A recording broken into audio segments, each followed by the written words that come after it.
जय गुरु जी। संगत जी, गुरु जी ने अपने जो चोले हैं या चरण जो है उनके पादुका बहुत सी संगत को अपने जोड़े भी दिए। तो संगत जी, ऐसे ही रेणु कोचर आंटी को भी गुरु जी ने अपने जोड़े दिए थे। और 2 साल पहले की बात है, अक्षय अंकल का एक सत्संग है, वो बताते हैं उसमें कि महासमाधि दिवस था और हमने पठानकोट में सत्संग रखना था समाधि दिवस पर। तो मैंने मौसी से कहा, कोचर आंटी से, कि ये ना हमें दे दो और मैं वहाँ पर लेकर जाऊँगा पठानकोट में सत्संग के लिए, और संगत आएगी, उन्हें बहुत ब्लेसिंग्स गुरु जी की मिलेंगी। आंटी कहती है नहीं, संगत छुएगी ख़राब हो जाएंगे। अंकल कहते हैं नहीं नहीं, आप चिंता मत करो, मैं इन्हें बॉक्स में रखूँगा। तो वो लेकर पठानकोट में जाते हैं। संगत जी, अंकल का कहना है कि न जाने कहाँ कहाँ से 3-4 दिन तक संगत आती रही गुरु जी का आशीर्वाद प्राप्त करने के लिए। कैसे चाय प्रसाद बने जा रहा है, समोसा प्रसाद आ रहा है, बिस्किट्स आ रहे हैं चाय के साथ। इतने दिनों तक इतनी नॉन स्टॉप संगत आती रही, कहाँ से वो चाय प्रसाद कौन बना रहा है, कहते हैं हमें कुछ पता ही नहीं है।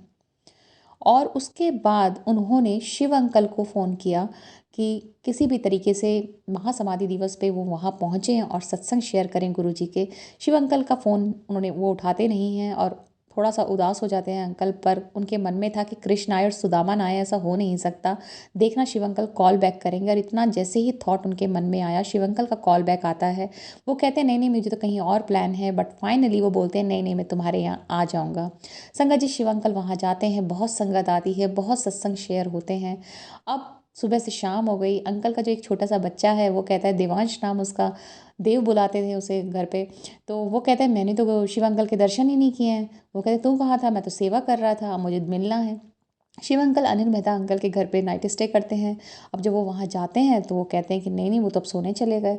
और अंकल थोड़ा सा उदास हो जाते हैं। अंकल कहते हैं कि ऐसा कैसे हो सकता है, कृष्ण हमारे, अब अंकल के हाथ में वो ही जोड़े भी थे, उन्हें देने जाना था मौसी के घर पर। कहते कृष्ण हमारे पास है, सुदामा ना है, ऐसा कैसे हो सकता है। फिर से उनके मन में वही बात आई और देखा कि शिव अंकल ऊपर से सीढ़ियाँ चढ़ते नीचे उतरते हुए आ रहे हैं।